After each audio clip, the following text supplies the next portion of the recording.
Good.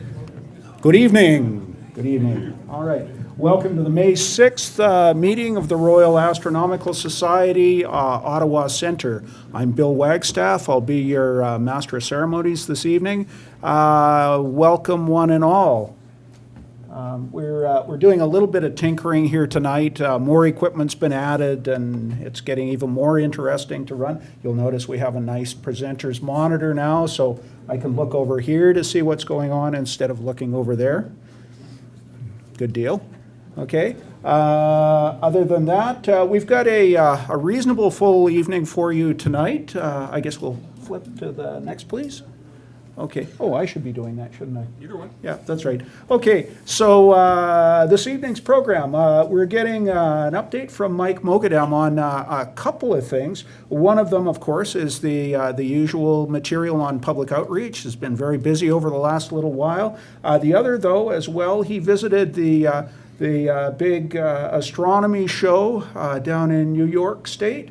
And he has a report for us on the now combined NEAIC and NEAF show. So I'm sure there'll be some very interesting things for you to look at there. Following up on that, we'll have Stefan Pape will be presenting a proposal and an idea on an astronomy park. I find it a very interesting thing to look at, and you may well want to try and lend your support to this.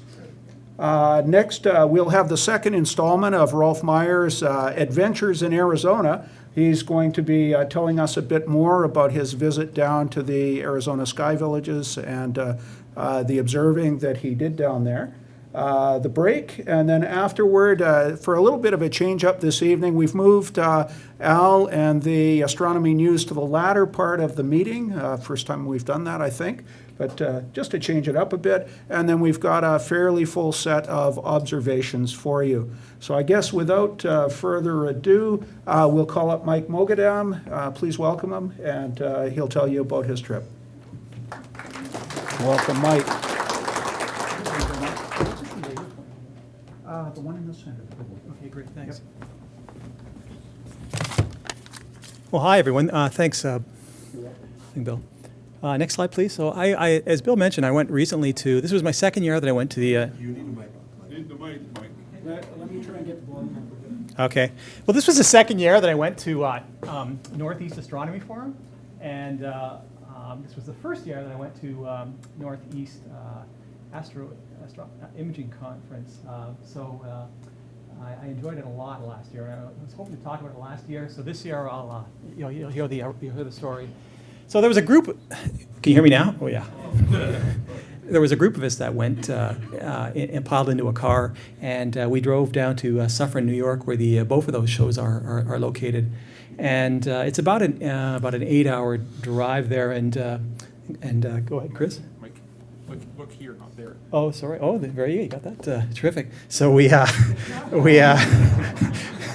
took our Model T, okay, Sanjeev's Honda Odyssey, and went down to. As I said, it takes one day. Next slide, please. Here's what so the first 2 days, Thursday, Friday, was the Northeast Astro Imaging Conference. I got a couple of things I want to speak to. First, there's a couple of really interesting talks. The keynote or the opening address was by a fellow named Steve Howell, and he's a project scientist with the Kepler mission and the Ames Research Center. So I got a couple slides I want to share with you. Also, something that's really interesting is there was a PixInsight workshop. Now, PixInsight is projected to take over Photoshop as a sort of an astro imaging tool. It's a tool that was made by astro imagers for astro imagers. So I listened to that and I was quite intrigued by what they're able to do and sort of the design and the structure of the tool and so forth. Next click. Of course, you can recognize people like Sanjeev was actually a speaker there. And by the way, when you're traveling with these guys for a couple of days, you hear all of the jokes, right? So Sanjeev, one of the things that he said, which he's not here tonight, I know, but it still sticks in my head here. Sanjeev was saying,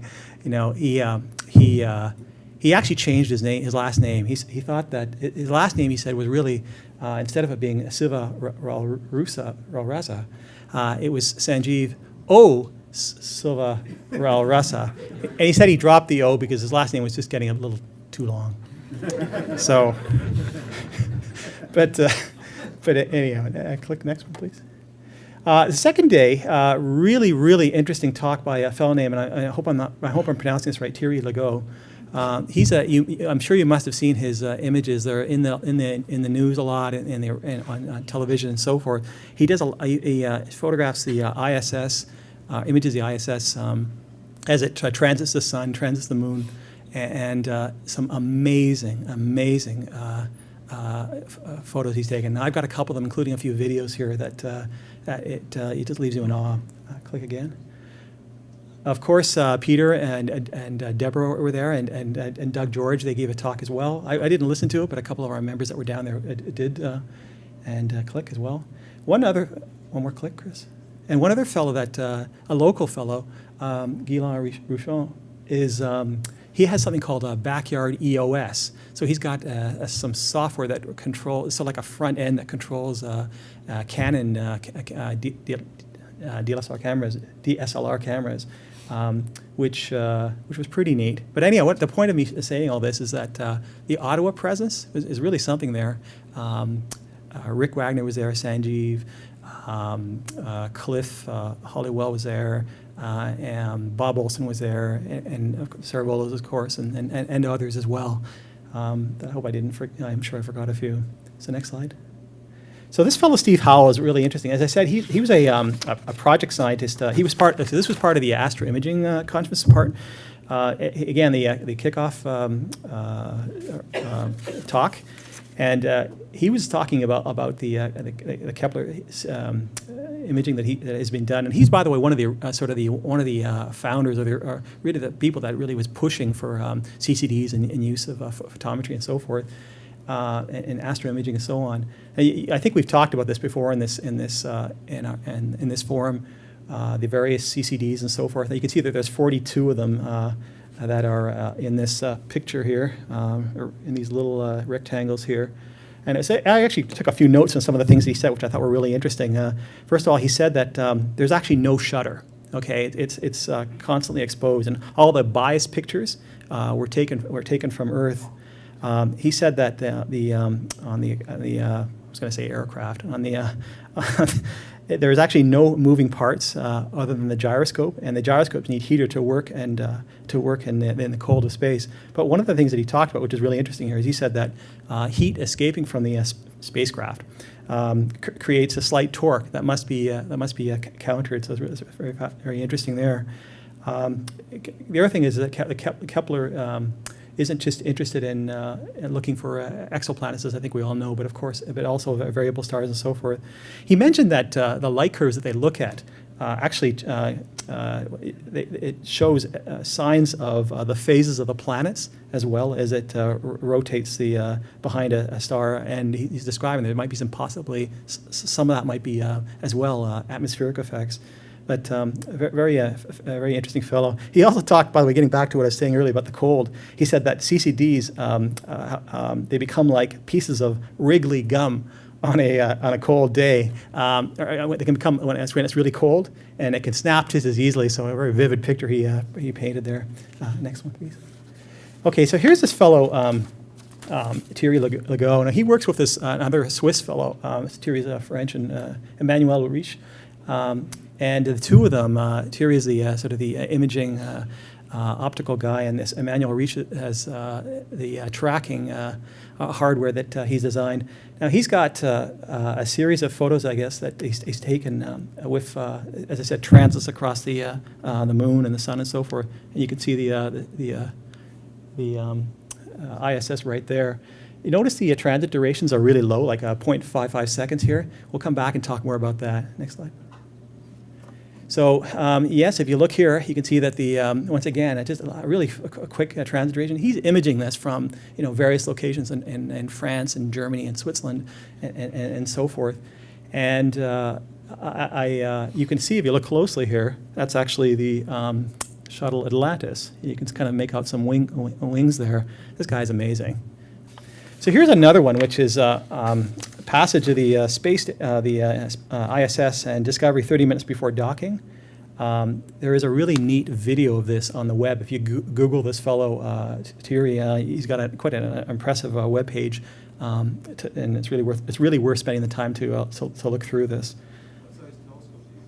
I think I said it earlier. I think he's using a 14-inch. Is it 10-inch? Okay.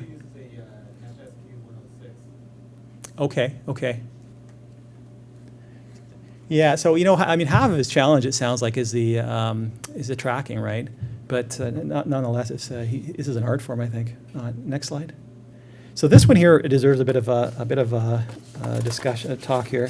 So what he's got here is this is the well. First of all, let me explain the photos. So this is he took this image, and of course this smaller picture here is what you see up top here.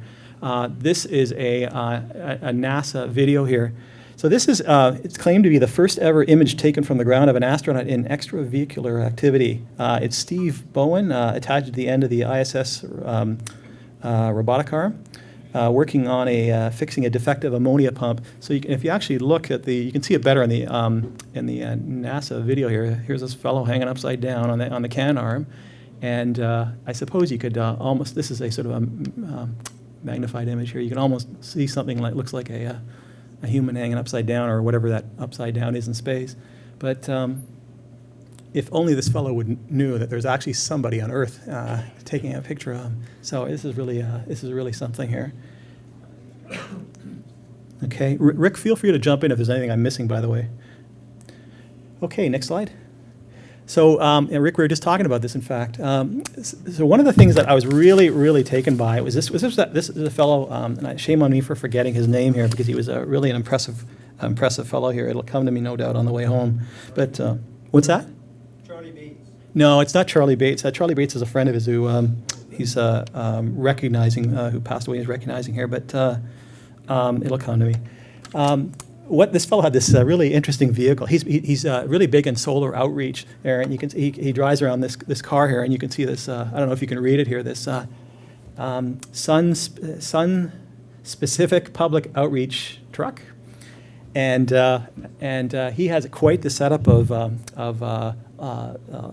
solar equipment there. Now, Rick, this wasn't the 8-inch. This doesn't look like an 8-inch, is it? It's a 6-inch. That's what I figured. This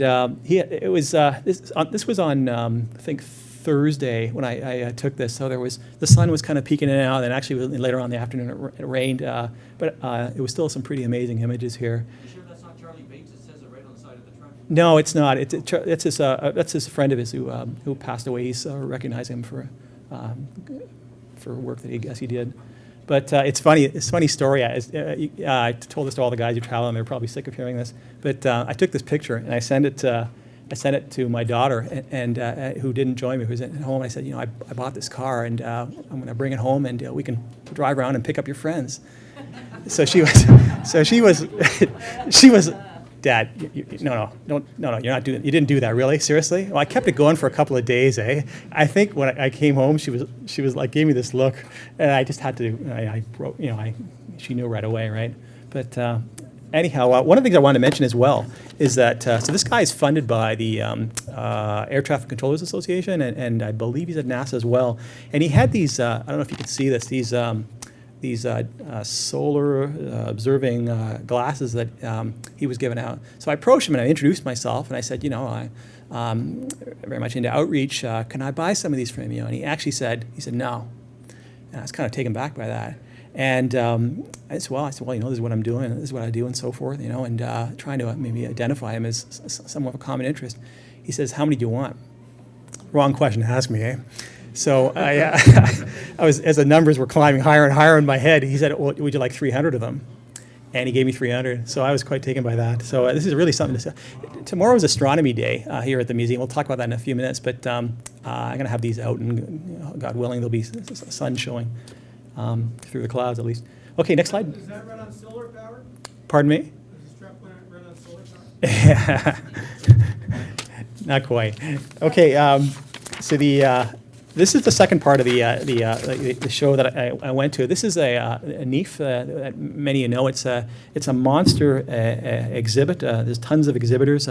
It's claimed to be the world's largest astronomy vendor forum. There are some speakers. There are some workshops as well. But it really is a lot about about vendors and showing their stuff and so on. Attila last year was one of the speakers for the work he's done.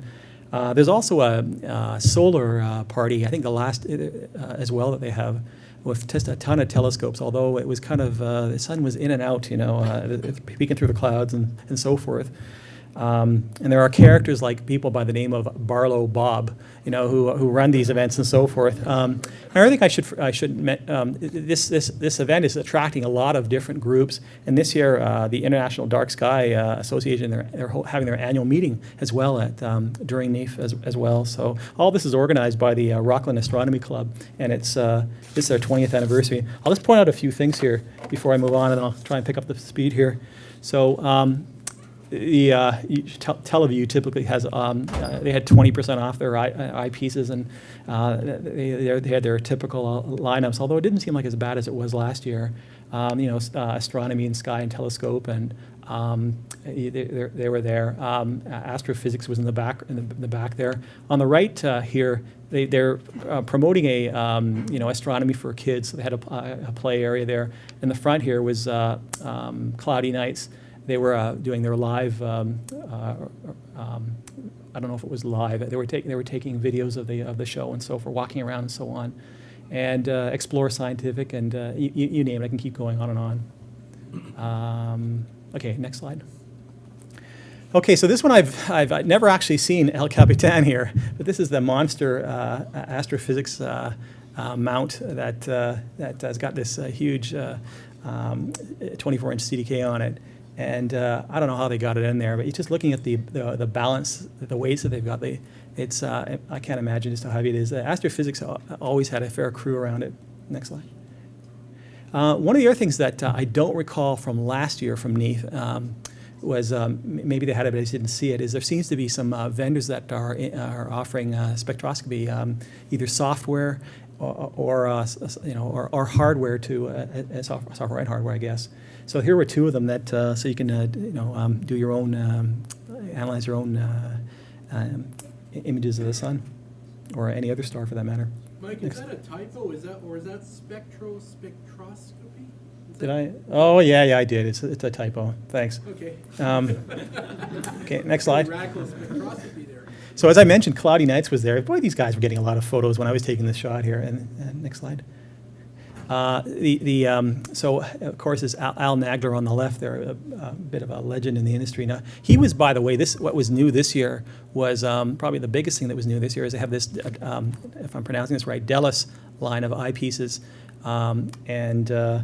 and what makes them interesting is that they got a pretty 20 millimeter eye relief, and they have this retractable cup that is sort of as this continuous whatever you call it, telescopes in and out, and it was pretty handy and very smart. Nice optics, but it was indoors what they were demonstrating it. On the right there is Anthony, and I can't remember his last name. He's the big fellow. He's the fellow that's full of energy with ADM there. Anthony DeVoli. Next slide. So that was it. If you're, and obviously you all are from being here tonight, but it's about as good as it gets. It's really heaven on earth. It's the kind of feeling you get when you sort of walk into that into the show there. It's kind of like when we're all young and it was racing down to see the presents underneath the Christmas tree. It's as good as it gets. Okay, public outreach update. A couple of things I wanted to mention to you. So as I talked about a moment ago. Tomorrow is International Astronomy Day here at the museum. Has invited us once again, as they have for as long as I can remember, to have us celebrate Astronomy Day here. The plan is there's three components to it. There's a outdoor solar observing. So if the weather holds and we have clear skies, it'll be on. It's a bit iffy right now, so we'll see. Likewise, for the evening, there's a public observing plan. The museum will be open, and we usually have a large indoor set of exhibits as well. So if you're in the area, come come see what it's all about. And if you're even come help out with any aspects. If you want to set up your telescope in the evening or daytime, feel free. It's no obligation, nothing like that. Come as long as you want or as short as you want. So here's what the CSE looks like for tomorrow, and in that in the window from let's see here. Yeah, so the observing is solar observing is about from 10 o'clock till 4 o'clock. So I you know what? It was like this morning I woke up and it actually was really good. The CSE, and I thought, okay, this is great. Yesterday was just terrific. 18, 19, 20 degrees and clear skies, and of course, it always happens like that. Evening is it's a story not yet finished. We'll see. I'm going to make the go/no-go call on both of them tomorrow mornings. Okay. Carp public observing. Usual story. This is something once again organized by Stephen McIntyre. The first event is scheduled for this May the 28th, so a couple of weeks from now, and with a backup date of June 4th. And here's the schedule for the rest of the year. I can't emphasize enough that this schedule is posted on the web. Please forward it, tell your friends and so forth, because I think that kind of promotion helps as well. Next slide. Some of the slides you've seen before, but for those who are new tonight, we are located in, our public observing is in the parking lot of the CARP branch of the Ottawa Public Library, so that's right beside the Diefenbunker site. So if you're familiar with the CARP Fairgrounds, it's just a little bit further up the road, and you can't miss it. If you have any questions, you can contact Stephen McIntyre or myself. It's free and open to everyone. Next slide. Okay, something I wanted to, Chris was nice enough to include at the last minute here. I had some discussions with the Cube Gallery just today, and I mentioned to you before that they're hosting actually a month-long event with a light pollution theme. And what's interesting about this here is July 1st to 3rd, they've actually invited Prince William and Princess Catherine, to their event. Now, their kickoff event is July the 2nd, and I was speaking to Dominic, who's the owner of the Cube Gallery, and he said he's got the official request in, okay, and he's pitched it as the Royal Astronomical Society of Canada will be there, and if any of you know Dominic, he's quite very creative businessman here, so. He actually said to me on the phone, he says, I think it's going to happen. They're going to come, even if it's for 5 minutes, they're going to come. So they've invited us to show some of our art there. And in fact, I think Sanjeev has taken them up on the offer and is actually having some of his images made for sale, in fact. And there's going to be a star party as well, or a public observing outside of their gallery. Now, what he's done here, which is really interesting, is that he's... Don Monet has actually managed to organize with the city to have them turn off 6 lights this is on Wellington, but on a street that runs perpendicular to Wellington. The city charges $1,000 for that. But anyhow, he's and I hope he doesn't get cloudy skies. He has to pay that. I'll be talking more about this. But if this is something that interests you to participate in the in the star party, or just like to show some of your art, please see me or send me a note. This looks like it's going to be something really interesting.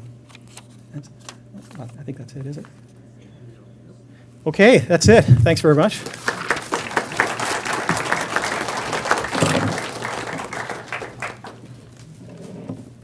Thanks, Chris. All right, next up, we have a presentation by Stefan Pape, who is right here. Good. You might as well come right up. Okay, and I'm going to scoot to the back because I have some volume control duties to do while you're talking. Welcome, Stefan. Thank you very much. Thanks. First of all, before I get into the presentation, I really want to express my thanks and gratitude for you guys having me out to present in your meeting. I really treasure this opportunity, and I hope that what I'm about to present is worth your attention.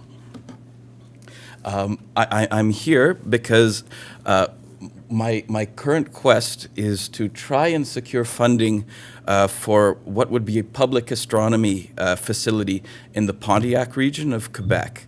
And the catalyst for me coming here tonight is because voting is now on for a contest with Pepsi Canada that provides funding to community development projects, and it's run through a voting system, and so I'm here looking for your vote.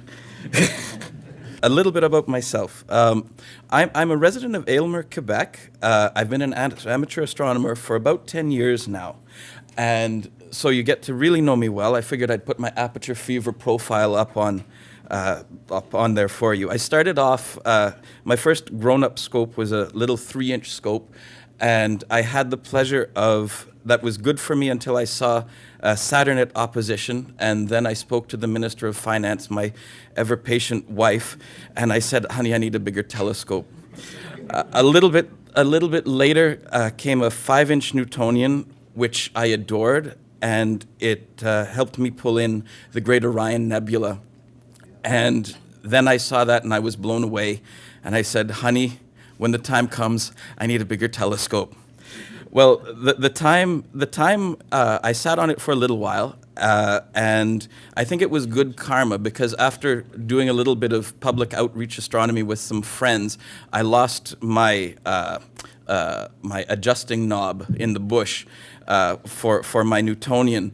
And I went into focus, and sitting there was a used optical tube for a 9 1/4, and it and I have been best friends ever since. In the daytime, I'm a public servant specializing in international development and trade policy, and I'm also the father of a budding astronomer who has been kind enough to join me here tonight, Madeline. So the proposal itself, it comes out of my love of astronomy and a keen desire to share my hobby. In developing this, I've looked at other public astronomy facilities. I had the good fortune, my wife is from South Korea, and on a family trip, I went there to a public astronomy observatory that was there, and I treasured it, but always with an eye to saying, what could be better for a visitor? And sort of coming away from that and looking at sort of the things that they have in New Mexico and Arizona, not firsthand, but through articles, I said, how could we develop a facility that's accessible, because the uninitiated, and even me who's a passionate astronomer, can't head down to New Mexico on a regular basis, that served both the uninitiated and serious astronomers. I put all my ideas down on paper, and I knocked on some doors, and this idea has been brewing for a couple of, well, I guess about 1.5 years now. There was interest from everybody that I spoke to, but no firm commitments. People were saying that, if you're going to have something like this, you have to show some kind of buy-in. Well, the opportunity to show some buy-in has come up with this Pepsi-sponsored community development grants program called refresheverything.ca. And so I've developed a proposal that would promote appreciation of astronomy and science in general, provide jobs for youth that support academic and professional growth, and promote tourism in support of efforts to revitalize the local economy. And so the process of the as I mentioned before, is that it's an online balloting process. Everybody that registers can cast a fresh ballot each day. The key is to get the word out, and this is one reason why I've come out of my normal shell and I'm in front of you tonight. The voting runs from May 1st to June 30th, and the winner in my category would receive $100,000 for a community development project. And I've put together a little video of what it would look like. I have to admit that it's closer to South Park than it is to Pixar, but I hope that you'll bear with me.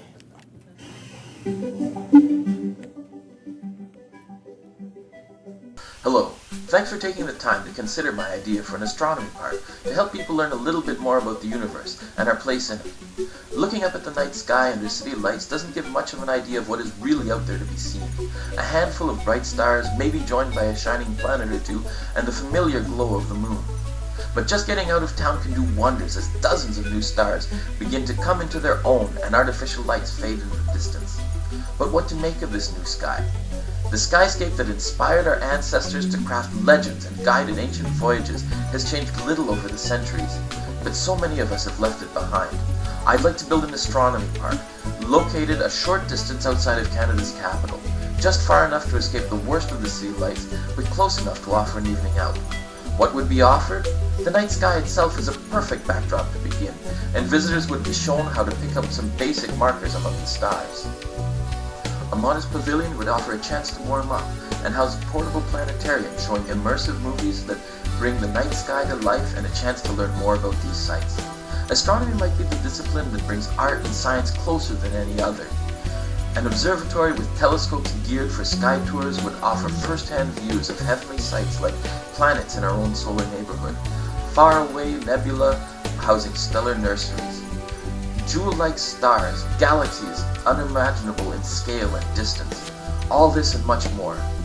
The views may not match the colors and grandeur delivered by research telescopes and professional photographers, but seeing these sights with your own eyes delivers a feeling of depth and direct connection that no photo or computer screen can match. For those who want to explore the skies on their own, separate telescopes will be available, allowing a hands-on astronomy experience. Of course, not everybody can make it out of the city, but the portable planetarium could bring the night sky to town and be set up in school gyms, community centers, or other venues. A grant from the Refresh Everything initiative would provide the initial support necessary to make this happen, help keep operating costs down, and protect sustainability and accessibility. I hope that this project will offer visitors a new appreciation of the wonders of the universe and the fragility of the planet that we live on. Perhaps a few may even decide to pursue science as a career, but even if people just look up for a moment and wonder, that would be great too. Thanks again.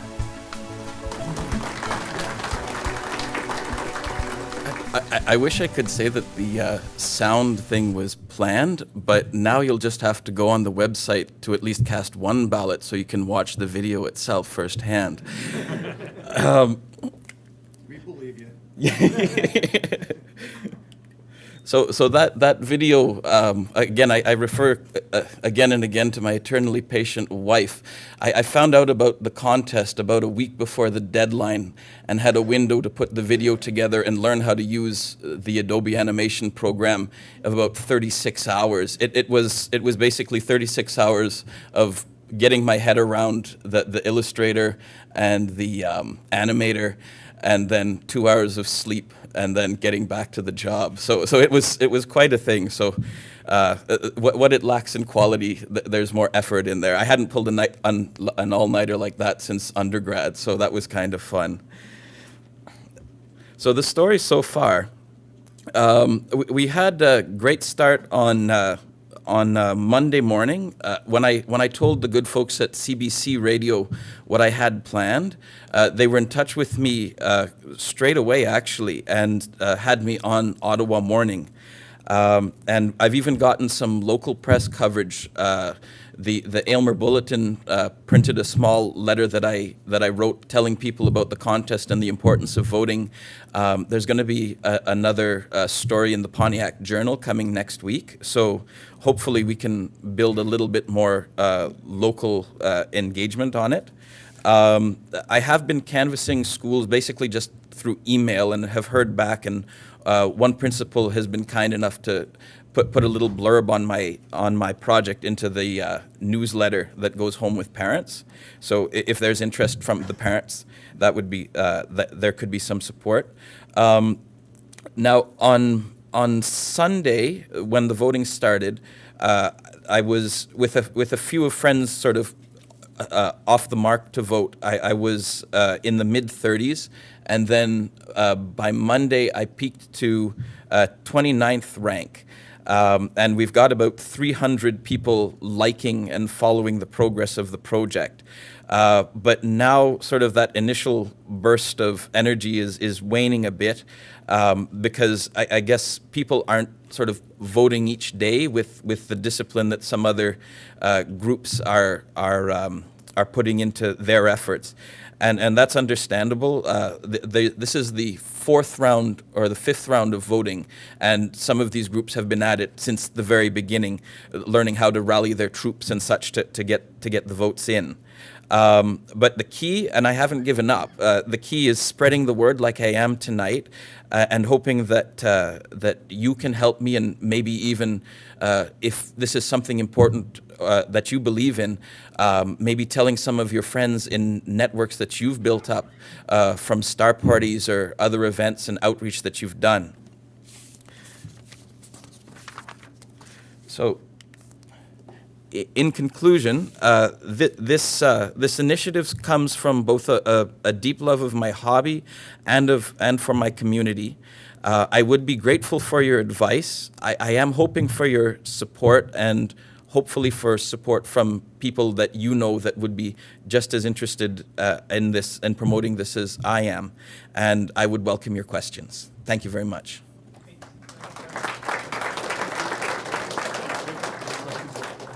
Yes? My name's Brian.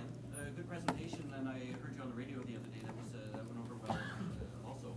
I have a question for a planetarium now. The Halifax Centre of the Royal Astronomical Society set one up at St. Mary's University a number of years ago. The idea was to have a rotating crew of presenters to do the planetarium shows every Thursday night at St. Mary's University. And eventually what happened, of course, it fell down onto the shoulders of two people, then one person, and then the one person couldn't do it all the time. What's your plan for having presenters? What I have planned actually is, if this is successful, I would probably scale back my own full-time work to 4 days a week of full-time day job type stuff, and then take the Fridays off. That would allow the facility itself to be open from Thursday, Friday, and Saturday evenings. And then the planetarium, I could take it around to schools on the Friday.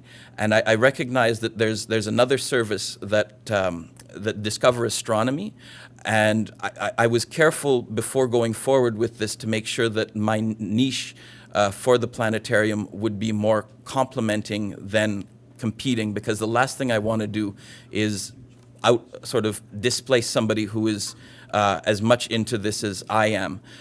So what, in discussion with Sean, just via email, he told me that he was unable to do French presentations. And so being in Quebec, that's a good niche for me, but also taking it on the road to the dozens of schools in the French Catholic School Board and the French Public School Board on this side of the river should be able to give the revenue necessary to be able to staff the facility for a couple of nights a week at least. So you'd be going and setting it up and taking it down each time? Yeah, that's. Is that a Starlab planetarium?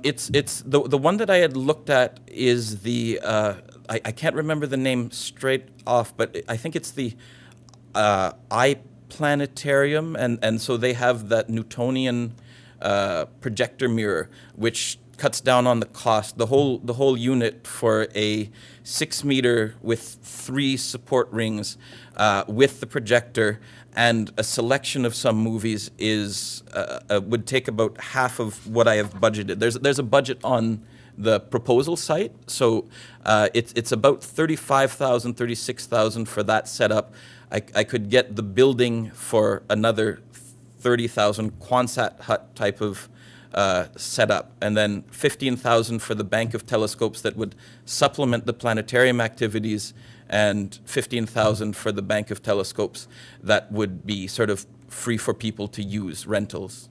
Okay, so is this staying in one spot? That's the idea? It stays in one spot, or are you traveling around with it? The telescopes would stay in one spot, but the planetarium would move and could also be used to encourage people to visit the facility. Yes?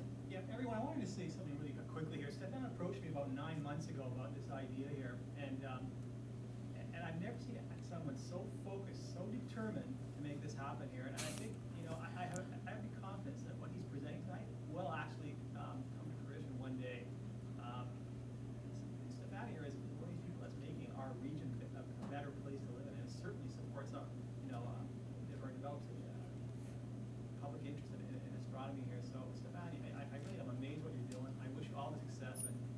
clarify, so we need to go onto that website? The website that you need to go on is here, and what I've done, I've printed up some little leaflets that I will leave here with the other material, if that's okay. There's two websites on it. The first one is the actual contest website, the refresheverything.ca and then /observatory initiative. And then the second website is a Facebook page that I've set up where you can where I'm trying to rally the troops of people that are committed. There's, I guess, 300 of these casual likes that are that are on the Refresh Everything website. And Pepsi keeps that information about who those people are and their backgrounds and stuff like that. So I can't get into that to find true support for the idea. But the Facebook page that I have has about 40, 45 people on it now of people that are committed to voting each day. And if I can build that group of people who would follow and support, that's a big help. Also, the casual likes on the contest webpage are useful for if, I try and rally support for the idea from maybe less high profile means. I can always say, I did this, I did the outreach, and I had up to now 300 people who demonstrated an interest, who sought the idea out. So the likes are important. Wherever the voting goes, I'm prepared to accept it. If we stay in the 50s, if we get in the 20s, of course I would be thrilled if somehow we managed to rally the support necessary in our astrophile community to bring the voting up to what's necessary to win. And that would be a kickstart like you wouldn't believe. But, just having something tangible to demonstrate that people have supported this is very helpful to the idea as it evolves and moves down the road. A question of clarification. Sure. Is the decision-making process by Pepsi or its committee based solely on the voting? Yes, this is the thing, is that the key is mobilizing a group of voters. What they do is I had to have my project in and the project proposal in about a month before the voting started. They vet them to make sure that they comply with the contest guidelines, and then they take a certain amount of time to translate them and post them on the website. And then after that, on April 22nd, they told me, your idea is accepted. Voting begins on May 1st. Start to get ready and good luck. And so that's all it's been so far. And so, yes. National? Yes, it's national from, all around Canada.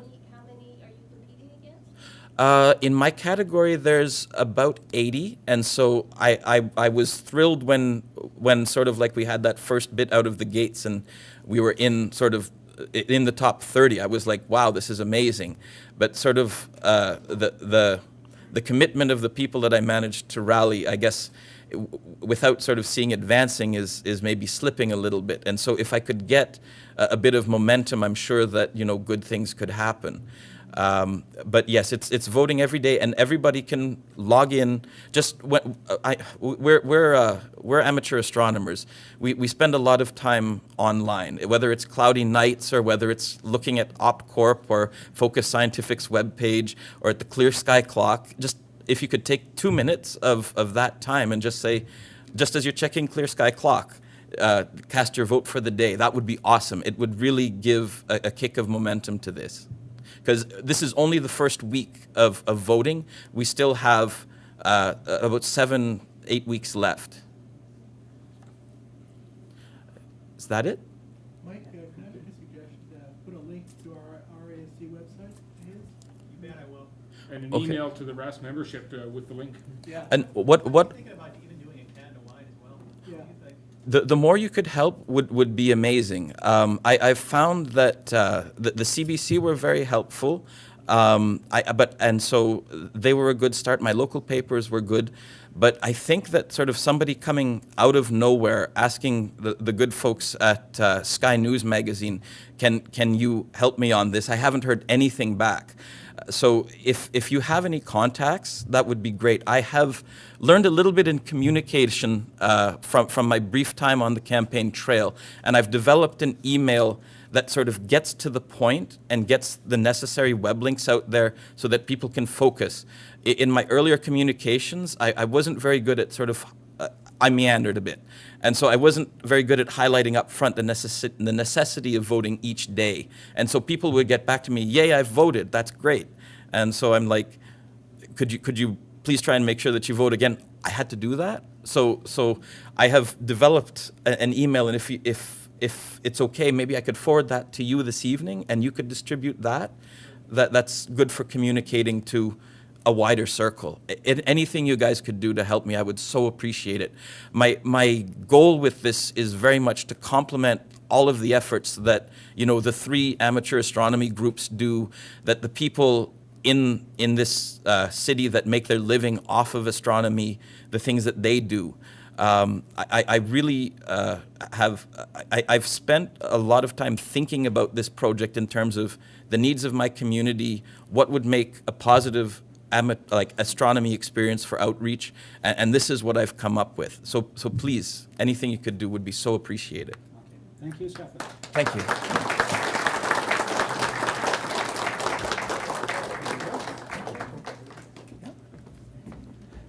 Good. Next up, we'll have Rolf Meyer come up.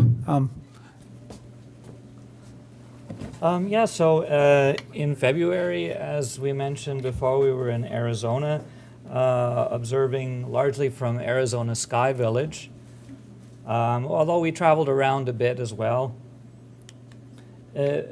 Now this picture here was taken actually in full moon. It looks almost like a daytime shot, but of course the spectral light of the full moon is the same as that from the sun. So if you expose, this is actually only a 10-second exposure, but it shows the ground lit up quite nicely, and what gives it away is that there's actually stars visible there, of the stars of Orion. That's incredible. But again, this is at Arizona Sky Village, and of course it does no good to point the laser at this, so I'll point the laser there. You can see all the domes and Orion, trails of Orion, and even some snow in the Chiricahua Mountains.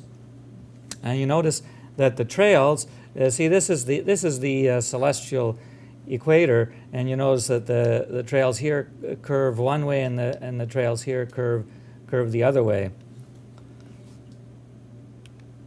Okay, so this is the equipment that I used for a lot of the pictures. This is the tracking mount. A lot of these pictures were also taken just on a tripod, and not tracking like those star trail pictures.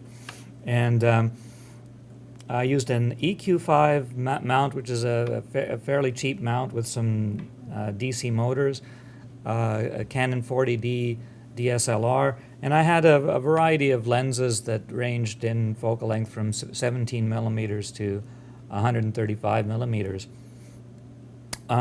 The polar alignment I did was basically just sighting through the tube. You know, you can just sight through the tube that forms the polar axis, and I just eyeballed it where I thought that the pole was, and I exposed up to about 5 minutes, and there was no particular trailing, as you'll see in some of these. And this is the moon setting behind the Chiricahuas. Of course, you want the dark sky, so we wait for the moon to come down if necessary. And this is a slight film of the sky getting dark. Now, what you're going to see here is this is just at dusk after the sun has gone down, and you'll see two things popping out. You'll see Jupiter and the moon popping out, and then gradually they will set, and then you'll see some stars coming out, and then finally when the sky is totally dark, you'll see the zodiacal light quite prominently. So if we could run that.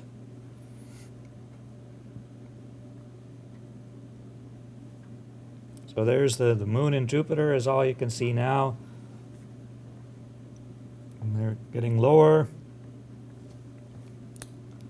More stars coming out.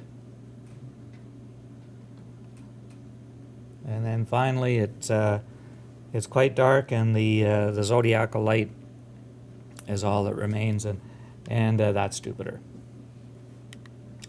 And here this is just the camera oriented the other way. So there's the zodiacal light. This is due to very small particles in orbit around the sun, and they're brightest around the sun, of course, and they follow the ecliptic in a general sense. So they're always around where the sun, the moon, and the planets follow in the same path. And one of the things that you go there for is to see things that you can't see from Ottawa, and in particular, very spectacular objects that last month Bob Olson showed a very nice picture of Omega Centauri, and Omega Centauri is actually the brightest object in this picture. It's right here, and that's not a star. That's a globular cluster, the most spectacular globular cluster in the sky, and it turns out to be the most obvious object in the picture. And I didn't realize it at the time, but there's another object called Centaurus A here. Now, Centaurus A is the brightest radio source in the sky, and it just skirts the horizon here in Ottawa, so you can't really see it from here.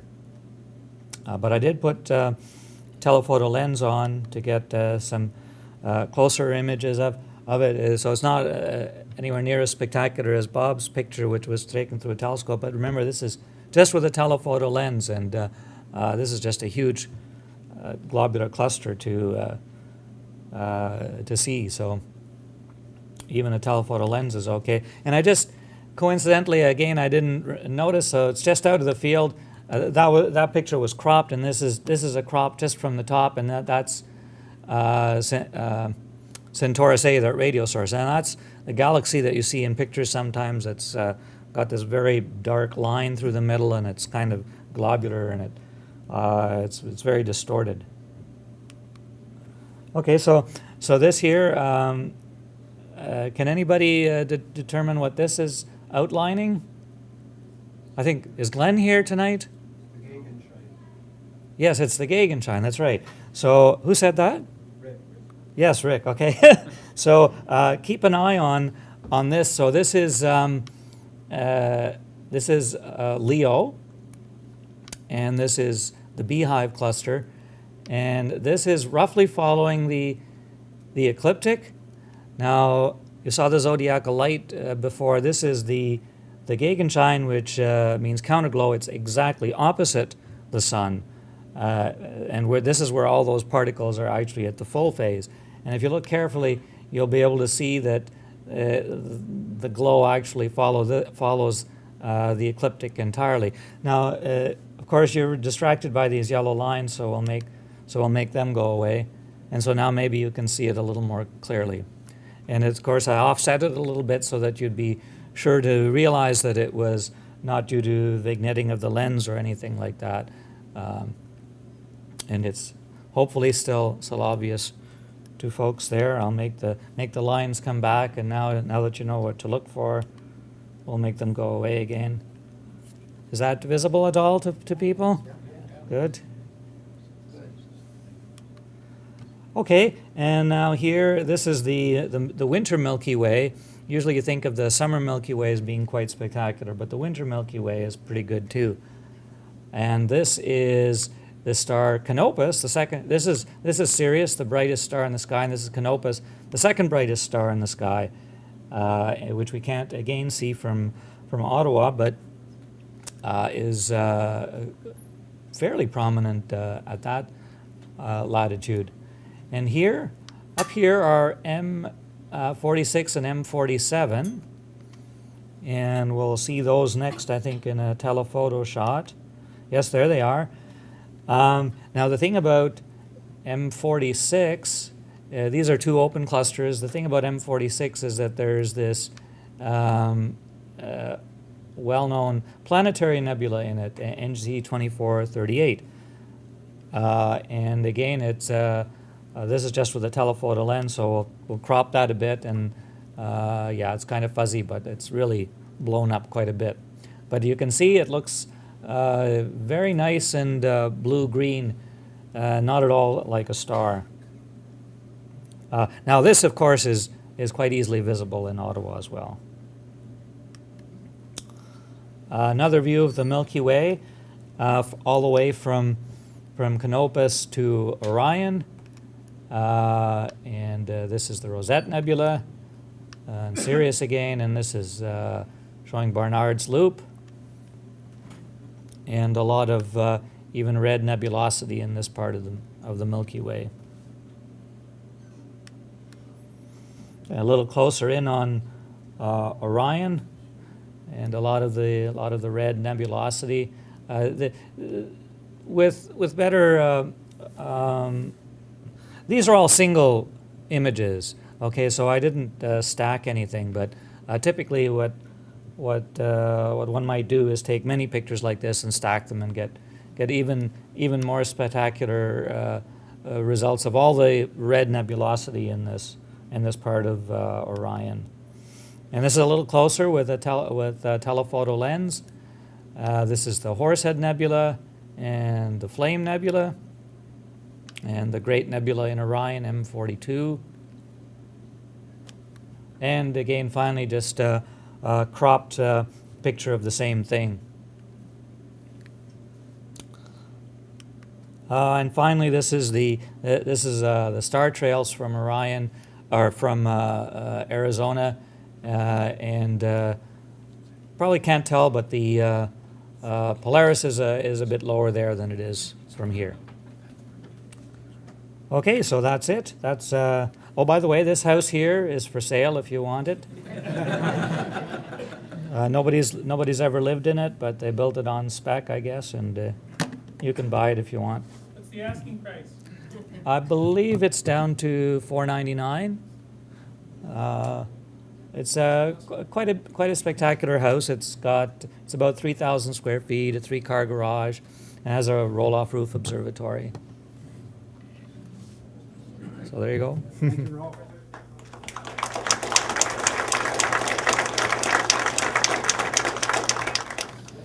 Okay, hi everybody. So tonight I've got a couple stories for you.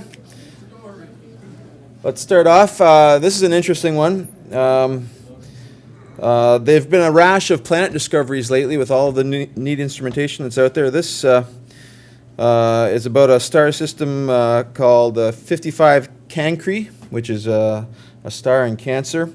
55 Cancri is actually a binary system with a yellow dwarf very similar to the Sun, about 95% of the size of our Sun. So it's very similar to Earth's Sun, maybe a little bit cooler. It's 40 light years away, 6th magnitude, so it's just barely visible. It's also called Rho Cancri.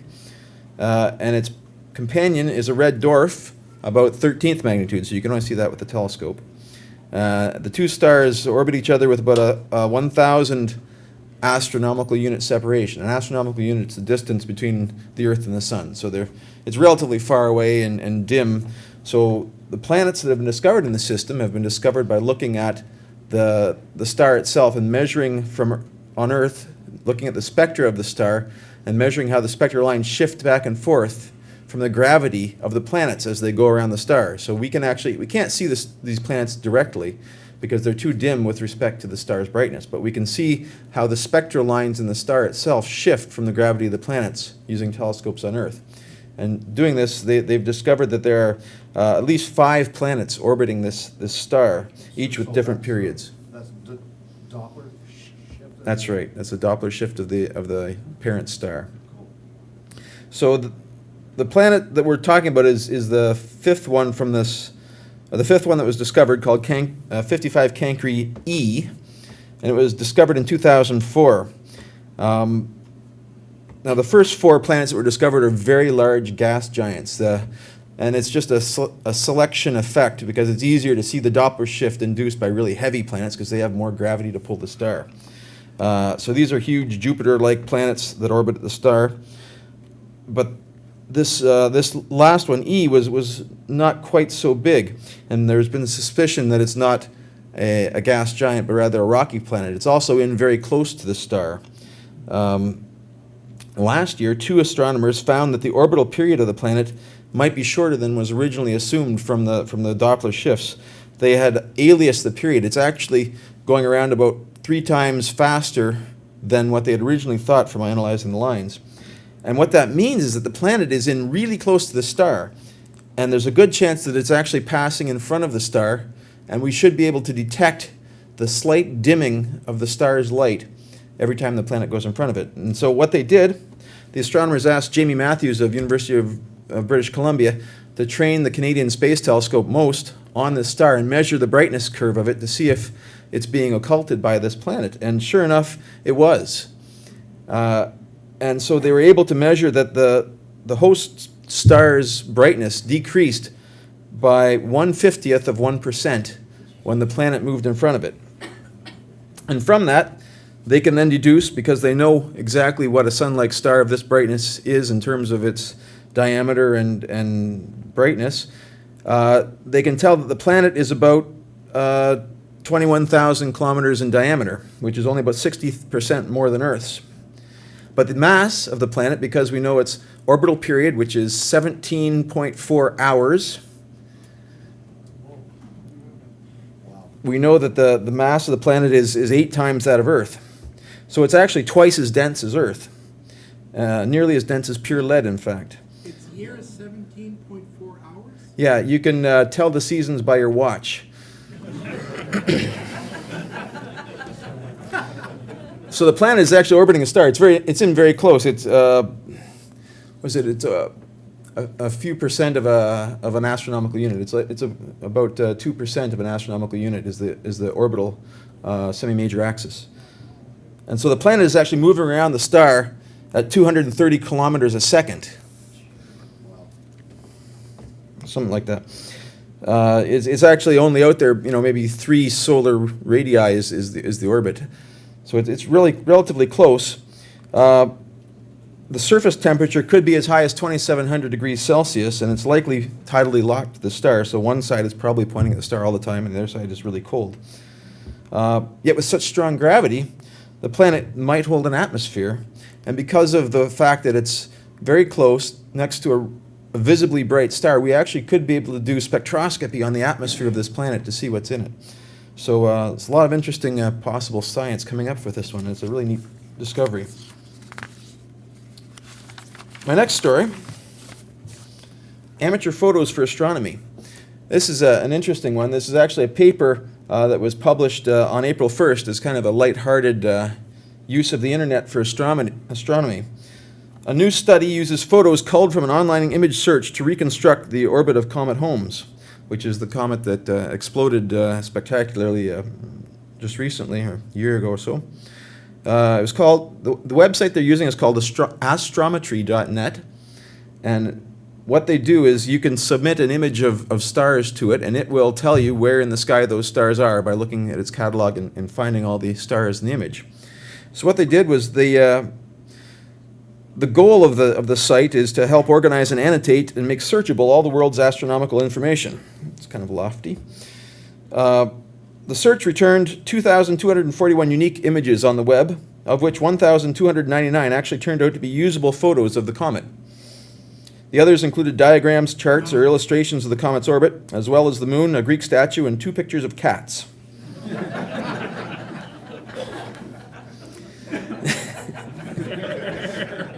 Space cat. Presumably named Holmes.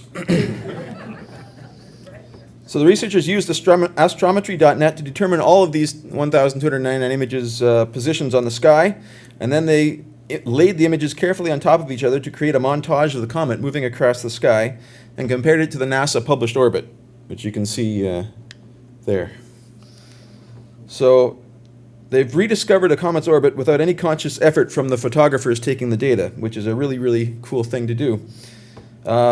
so it's a neat site. You can take your own images if you find old images in your archive and don't know where they were taken. Submit them there, and they'll tell you. Astronomers, for example, have used this site to locate lost stars from catalog images that have been mistranscribed as to where their actual coordinates are. They found white dwarf, for example, that had been mislocated in the catalog by submitting the published image to astrometry.net and rediscovered the actual location of it. So it's a neat little tool, and you can all use it if you'd like. So next I'm going to put on my hat as president of the club and go on to some 10-minute or less club business. As I've been harping about here over the last few meetings, we're still looking for volunteers. This club is run on the backs of volunteers, and we're looking for people to help out with the SmartScope. Things are moving forward pretty well in the SmartScope now, except for the windstorm issue. We had a windstorm a little while ago which knocked the shutter off of the telescope. And Chris is going to tell us about this. Okay. So we're looking for volunteers to help with final refurbishment and then bringing this telescope online for the members to actually have use of. Also, we're looking for volunteers that have storage space for telescopes that might want to help out with our loan library. As a member, you have a benefit. You can sign out telescopes for use to try them out for a very slight fee of $10 a month. If you're interested, you have to become a member and then come to me, send me an email. On our website, there's a picture of most of our telescopes that are available, and I can help you out with getting started on that. The other item that I want to mention, we've made some changes to Astronotes. We just had a recent committee meeting. And as I say, the club is run on the back of volunteers, and Deb Saravola has been doing a great job as our editor of Astronotes recently, and she's put a lot of work into this, and she really wants to expand Astronotes to an online interactive forum and do a little bit more online. But she's got a lot of work to do to actually publish the black and white version and also the color version online and extending some of the content that she'd like to. And we don't want to burn out our volunteers, so we've had a selection when you sign up for the club on the web to choose whether or not you want to pay for the Astronotes. And really not very many people have chosen that option, so we've decided it's not worth burning out our volunteers to continue with that service. So what we're going to do is we're going to continue publishing the Astronotes online. You can still download a copy and print it out if you want to have that hard copy, and it'll be available in a format that's good for printing out into a booklet form. But we're not going to continue beyond this meeting of actually publishing the paper version. So if you have submitted and selected that you want to have the paper version mailed to you, we're going to be sending out refund checks in the mail and contacting each of the members that have selected that by telephone and discussing it with them. But from now on, there's not going to be black and white versions published by the club. So if you don't have internet access and you want to get it, you can go down to your local library and download it from the website and print it out there. There are various ways to do it, but it's just a lot of work for our volunteers, and we think that best to salvage the volunteers and continue providing the service that we can, the best way we can. Another thing that we've been doing or starting is to have you may have noticed as you walked in, we're having a greeting table set up for our monthly meetings to greet new members and visitors and tell them a little bit about the club and try and pump up our membership a little bit. The numbers have been flagging over the years, but we're doing pretty good. We're roughly keeping about, on average, 20 new members a year, and we're also losing members over time relatively uniformly throughout the years. So we're going to be doing some efforts to try to recognize members and look into a little bit more about what our members are looking for from the club. We've got quite a vast array of members. We have at least 9 members that have been with the club more than 50 years, and every year we get new members joining. So we're going to be looking at doing some more stuff to help with membership. So that brings me to the end. Thank you very much.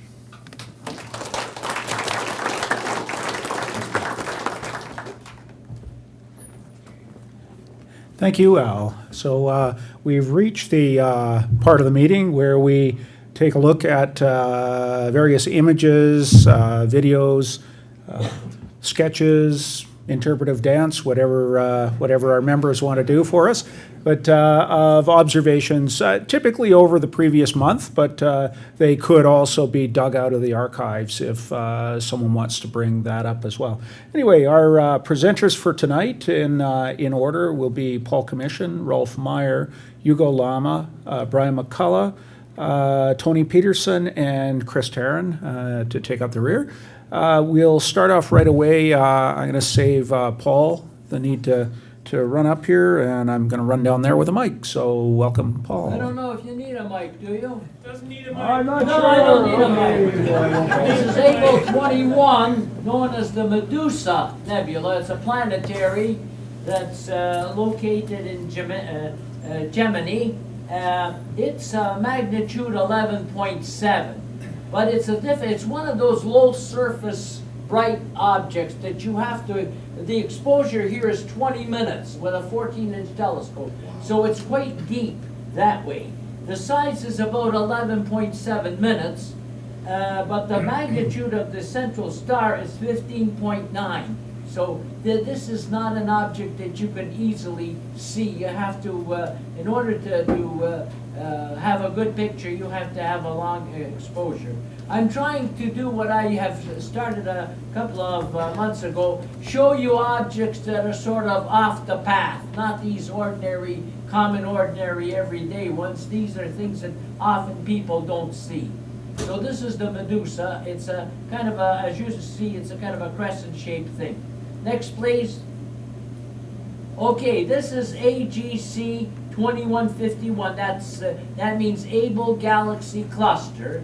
This particular one is in Hercules, and you will notice that just about the center, a little to the right, is that galaxy. It's also known as ARP 71. That's the one that sort of bends it. Right, that's it. That's the one. That's NGC 6045 or ARP 071. It's peculiar in the sense that it's warped and it interacts with the one on the left of it.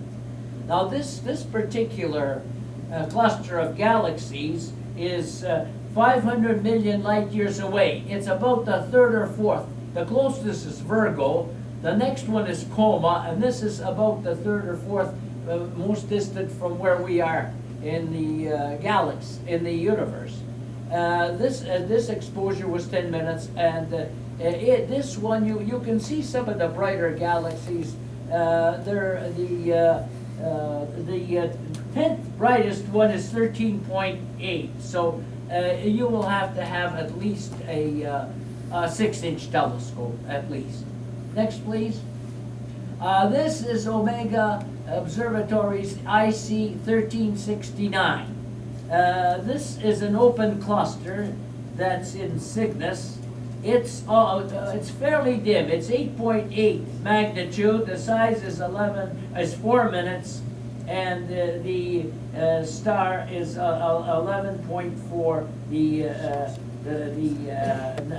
average star magnitude. There are 40 stars in this particular open cluster, and it's about 436 million years old and 6,800 light years away. Thank you. Thanks, Paul.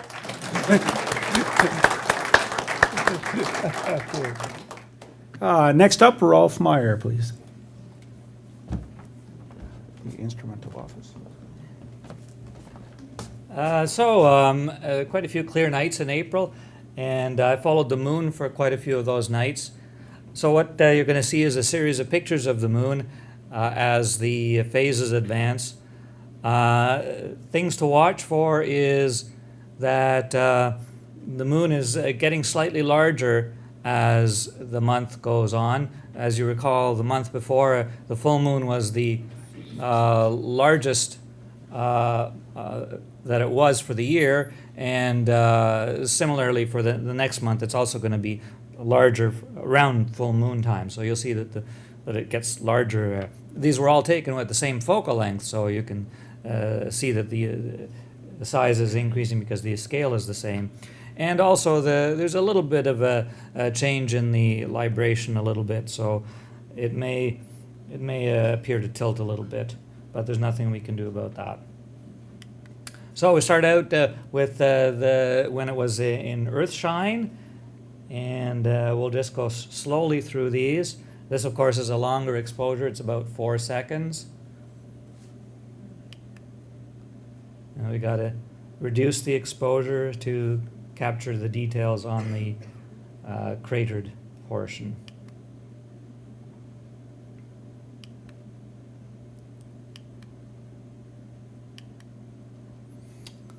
And that was the last one that I got. So these were all with the prime focus of the telescope, but I did take one and crop it, and each one actually shows quite a bit of detail without doing any further processing. These are all single exposures.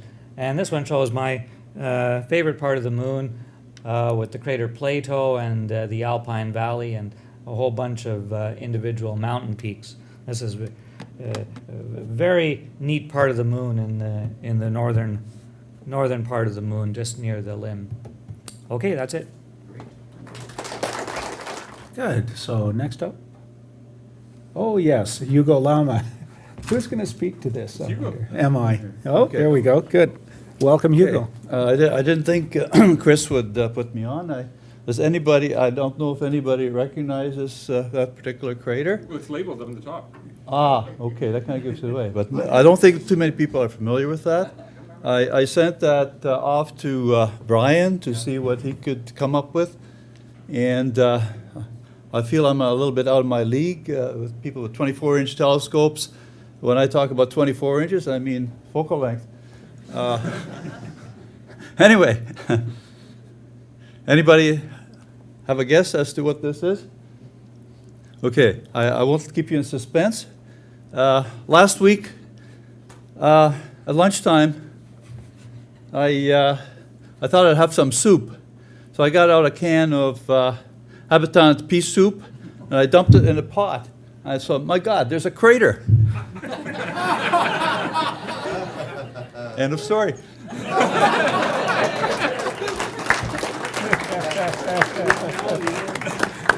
Here I was trying to figure out what rill that was on the bottom. Well, Hugo, can you tell us why the name of the crater? Oh yes. By the way, Chris asked, okay, can you do you have a name for it? And so I looked up a Latin dictionary, and cicer is the word for pea, and edus is for soup. Crater pea soup. Very good. Okay. Next, please. And I believe next up will be Brian. Yes, Brian. Oh, great, I get to follow with that. Yeah. Well, I too was taking photos of the moon, observing the moon back in April.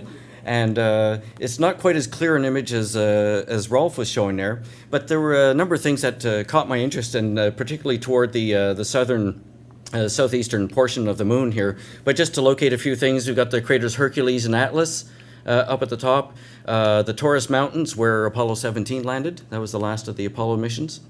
The crater Gutenberg of printing press fame, and we can just see a bit of the Nectaris basin right here, and then as we come down, we've got the Rita Valley, Valles Rita, and the crater Janssen. And I'm just going to go over to this blow up over here. I probably should have. This was a separate photograph from. It wasn't cropped out of this one. I might have been better off using that. It's a bit of a brighter image. But it's kind of interesting because when you're looking toward the limb of the moon, what I wanted to point out from this is, first of all, it's very difficult to identify craters along the crater limb like that. Because here we have craters 76 kilometers, 96 kilometers in diameter, and you can see they're quite squashed. And if it's quite dim, it makes it a little bit more difficult to try and identify each of the craters. As you can see, I think this is Helmholtz here and part of it here, but I'm not 100% sure. I was able to figure out that these are, as they're labeled here, right here, C, B, and E coming down. And I'm not sure which ones they've named them, if it's named after a crater over here, and that's the C, B, and E version of it. It's lunar nomenclature gets a little bit awkward sometimes. One of the things I want to show down here, though, is this area of a crater Demonax. It's just the crater rim that was coming up here. But what I don't know is down here. I don't know if you can see down at the bottom. There's one dot of light right there, and it showed up in Rolf's early image there. And I'm not sure if that's the edge of the Amundsen crater, which is a huge crater, but it's around the other side of the moon. So we only see a little part of it. The other thing that it could be is just a mountain peak of an older named Leibniz Mountains. Now, one thing I wanted to just focus on just for a minute is the crater right here. It's an 89 kilometer diameter crater called Vlak, and it was named after a Dutch bookseller and book publisher and mathematician named Adrian Vlak. Now we have our own historian, our club historian, Carmen Rush here, Dutch Canadian, and she's also a mathematician. That's why I was glad you were here tonight for this, Carmen. So Adrian Vlak was born in 1600, and his big claim to fame was that in 1628 he published a book of logarithmic tables calculated to 10 decimal places. So he was born in the city of, excuse me, the city of Gouda in 1600, and he died in The Hague in 1667. Now the reason, sorry, the reason I'm focusing on this now, of course, today's the first day of the Tulip Festival. And the reason, of course, we have all the tulips in Ottawa was because of Canada's involvement with Holland during the Second World War. And as the Dutch people's thanks to Canada for liberating their country during the war, they send tulips every year to Canada. The other thing I wanted to point out, just as a final note, in this issue, our last printed issue of Astronauts, I've started writing a serialized story, and it's called Sail Fleet Rubicon. First episode's called Sealed Orders, and it's just about 1,000 words, and every issue of Astronauts, the plan is I'll have a new episode. So the next episode is, what is it here? Future in the Past, and I've got that one well underway right now. And what I just wanted to point out about that story is the captain of my solar sail vessel is a Dutch woman named Ariane de Vries, so staying on the Tulip Festival theme there. All right. Oh, and I have one more. Before you go, can you back up just one sec, please? Before we go to the next one, I forgot that we had this. Rolf showed this great picture from Arizona showing Orion. It looked like a daytime shot. Okay, here's my shot of Orion now. Here's the edge of my observatory here. I was standing outside in the back there. And the main point of this photograph is to show you that any fool can take a picture of the stars. All right? But it was just a quick shot. It's my Nikon digital camera. I don't know how long an exposure it was. It was probably all accidental. I just fired and there it was. What I wanted to show, okay, there's the star Betelgeuse, the three belt stars of Orion, the Great Orion Nebula, the star Sirius, the main star in Canis Major, Procyon in Canis Minor. There's the moon over here, and just over here, that's the star Aldebaran. That's the main star in the constellation of Taurus, and the Hyades cluster makes a V right here. So it's like it's like the nose of the bull, and then his horn tips would actually come back here. But what I did was I took another shot, and you'll tell that it's a handheld photograph of the Hyades cluster. So here's Aldebaran. There's the V of the Hyades cluster, but it's just a different way to show the presentation of the cluster, you see. And here's my quick shot of Saturn through the eyepiece. I don't know why I'm not getting a brighter image. It's a brand new camera, so I'm still figuring it out. But through the magic of PowerPoint, I was able to drag Saturn from this part of the sky right over to here. Thanks a lot, you guys. Thank you.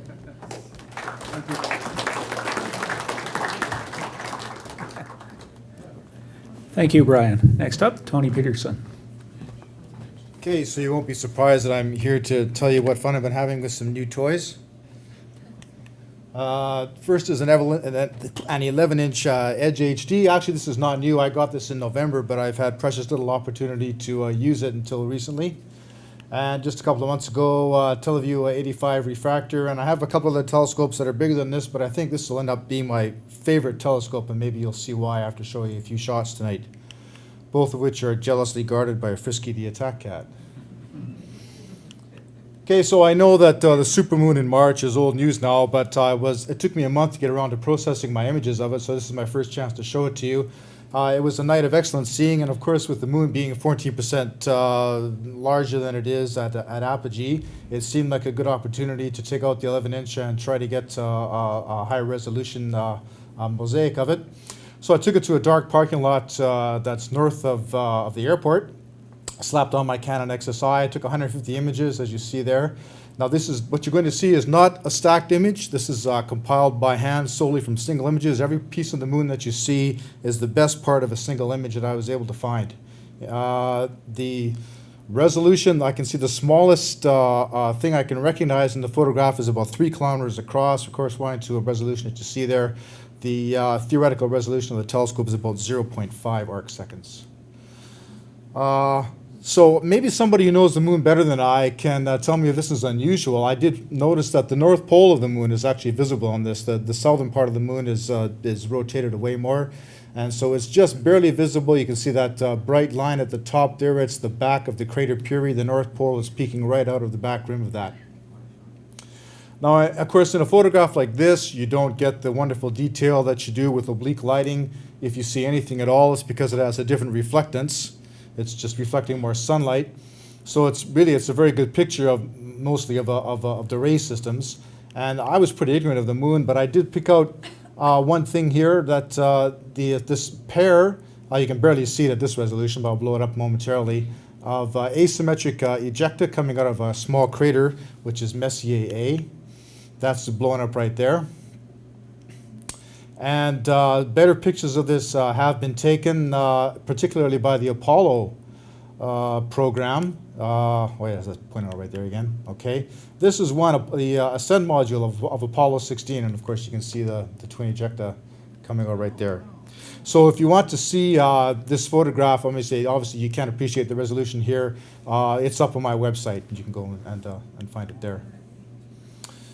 Okay, so the TV-85, I was out on Saturday. There was a big crowd out at Moose Creek because there was a promise of really superb transparency, 4 out of 5, that did not materialize.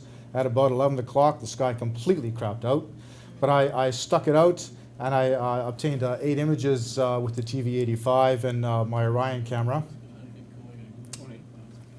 Look to the audience, and here's a screen. Okay. Oh, well, I'd rather, okay, if you insist.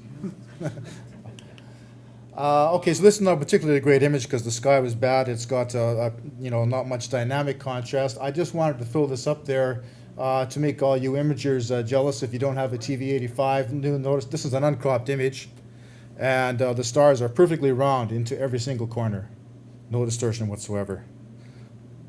Another galaxy down the right? Pardon me? Right, keep going up to the right. Right Oh, there. Yeah. Yeah, I forget the designation of that. That's a companion galaxy. It's a distorted spiral. It's distorted by the gravitational pull of M101. Yeah. If you really study that image, there's a lot of galaxies in there. Yeah, that's why I framed it like this. And in fact, I was out imaging last night. So if I seem a little groggy right now, it's. Sorry? Galaxies everywhere in here. Yeah. That's why I took this. So anyway, I repeated this image last night, and so next month I'll be able to show you a better version of it. It's a much darker site with pretty clear air last night.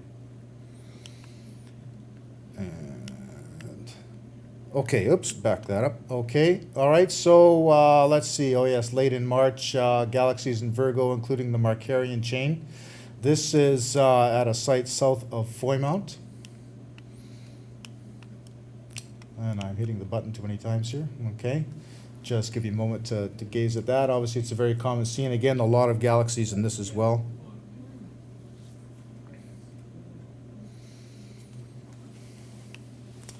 Okay, now this is not with the TV-85. I was responding to a contest for the Orion Star Shooter. There's a Yahoo group, and we were challenged to photograph this, so I gave it a try. I took this with my Orion 120. You'll notice that the stars in this with this telescope are not round all the way to the corners. It was very difficult to process this because one wants to bring out the small galaxies. There's just a hideous number of very small galaxies. But in order to do so, you have to pump up the noise. So what I did was a compromise between the two. And it's very difficult to appreciate all the small galaxies in this. They tend to look like stars. So I actually had this as a lower resolution I went to Starry Night, and I plucked out, these are all the galaxies that are magnitude 8 or brighter. There are quite a few more that are visible, actually, in the photograph.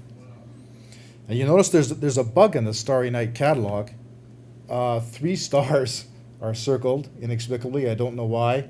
And there's a bright galaxy, fairly bright galaxy right here, which is not in the catalog. So anyway, beware when you use software like this. Now, I'm getting my images now from a site, very, very lucky to get this on private land, 10 kilometers south of Foymount. This is a view looking southwest. As you can see, it's absolutely spectacular. I'm looking forward to doing the Milky Way later on this summer.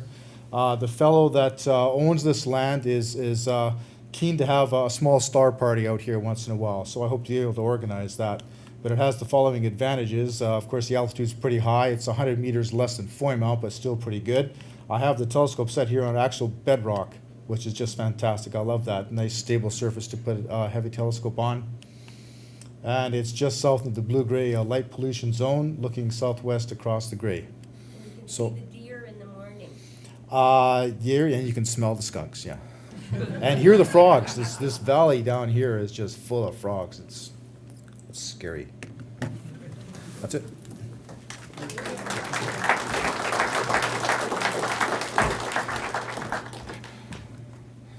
These next images don't quite qualify as observations, but I had to throw them somewhere in the show. It's a brief update on SmartScope that we were not expecting to give this month. Al gave away a bit of the story already, but I was sitting at my desk at work last Thursday, not yesterday, but a week ago. You may already clue into what day that was, when the phone rang and it says, this is CRC Security calling. CRC is our landlord for SmartScope, the Communications Research Centre, and they said, we're having a bit of problem here at CRC with wind. We've had power out, we have a few trees down, and by the way, at SmartScope, your dome is gone. So you can imagine the panic in my mind at that point, and I sat at my desk for a second and instantly sent out an email to everyone who has a security pass at CRC and said, who can help, and come out and join me on the hunt for the dome, and I wonder what's happened to the telescope underneath it. It didn't take me too long to get there. I had to detour home to get tools, anticipating what we might have to do. And I arrived there, and Doug George is already there. The dome is on. There's tarps all over the telescope. I go, wow, does he ever work fast? Two things.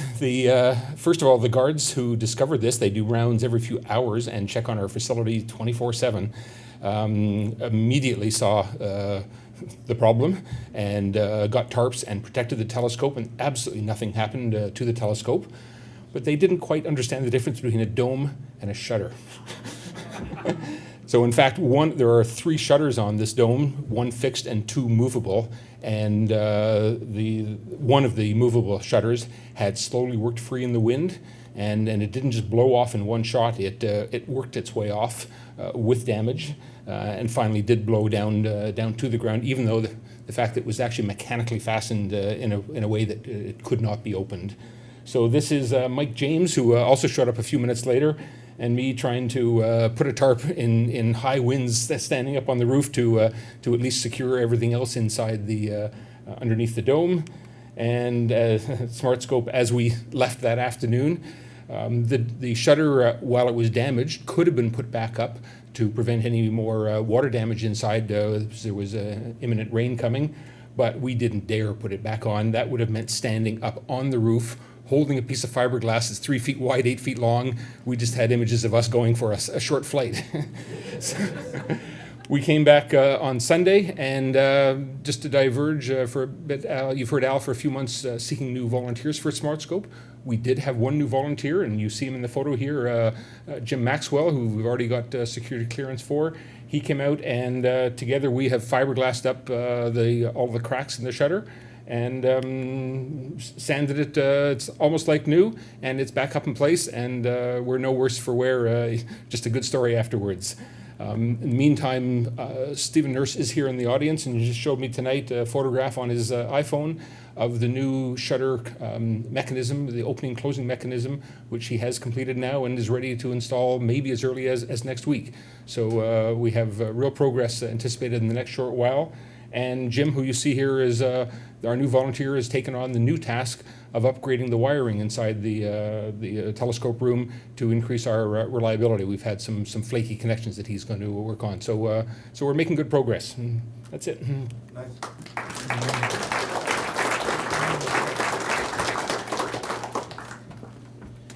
Thank you, Chris. Okay, with that, we come to the end of our program tonight. Just a few other things. As is becoming a regular thing, Estelle's Pick of the Month from the library. Just pointing out one of the possessions of the library that you might find interesting, bring a little more awareness of some of the excellent books that are available for loan to members. This month, it's the 50 most extreme places in our solar system. Looks like a very interesting book. Don't run over each other trying to get to the door to get at it. Okay. As usual, post-meeting entertainment and other activities. Estelle, will the library be open? We're just going to check. I asked them to open it. About to see what's happening. Okay, so we're hoping that the security guards have unlocked the door, in which case the library will be open, so you can go check out what's there and borrow whatever you'd like. Al is here tonight. We saw him a little earlier. So if you have any interest in borrowing one or another of the telescopes, you can go see Al. Coffee and conversation out front, as usual, will be Art and Ann Fraser taking care of things. They've been doing it quite a while, so I imagine you'll recognize them by now. Membership info, you can speak to Art Fraser. If you're waiting for a membership card to arrive, see Art to get your card. But otherwise, of course, the memberships are actually done through the national website. So you can go online to rasc.ca and you can fill out your application for membership there. Stephen McIntyre is taking care of discounted subscriptions for magazines. Both Sky and Telescope and Astronomy are available at reduced price for members. You have to go through him. There's some mechanism that he contacts the magazine so that not everybody gets a deal, but see him about that if you're interested. A reminder for all of you, the remainder of the museum is closed tonight, so we'd ask you to please not wander off into the rest of the museum. Just stay to the foyer out the front here. The usual reservation has been made at Kelsey's, so if you'd like to join the gang over there afterward for a snack or a beverage, by all means, head on over and join. The attendance tonight was 120, so we're coming back up again, aren't we, Chris? Yeah, we had seen a dip over the winter, and it looks like the attendance is coming back up. Many thanks to our organizers and speakers, Chris, Mike Moghadam, Stephen Pape, Al Scott, Rolf Meyer, Paul Commission, Brian McCullough, Tony Peterson, and Hugo Lama. And thanks again to our generous host, the Canadian Science and Technology Museum. If you have any complaints, any suggestions, or any other points you'd like to raise regarding the meeting, or if you have ideas for talks that you'd like to bring forward, they're always welcome. You can contact me by email at bill.meeting.chair@gmail.com. Relatively easy one to remember. Okay, next meeting will be Friday, June 3rd. We will be doing the swap table next time. Yes? Are you sure that's going to happen? Why is that? Well, I understand that the rapture is going to happen on May 21st, and by the 3rd of June, we'll be in the midst of chaos and the final end of the world mishmash. So we'll have to see what happens. Well, yes, we will. I have to agree with that. No, big ads in U.S. papers. It's May 21st this year. The universe comes to an end.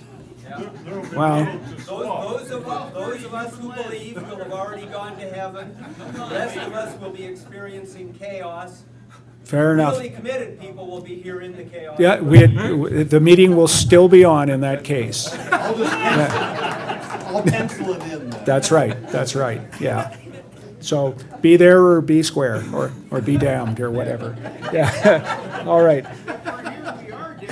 Yes, I suppose that's probably true. But it doesn't feel like that, though, does it? No. Okay. Very well. Okay, yes, I've already died. Good heaven, yes. Okay, well, anyway, I guess that kind of does it for tonight. So have a safe drive home, and I hope to see you next time. Bring your stuff to the demonic swap table. Very good. All right. That's a good way to end.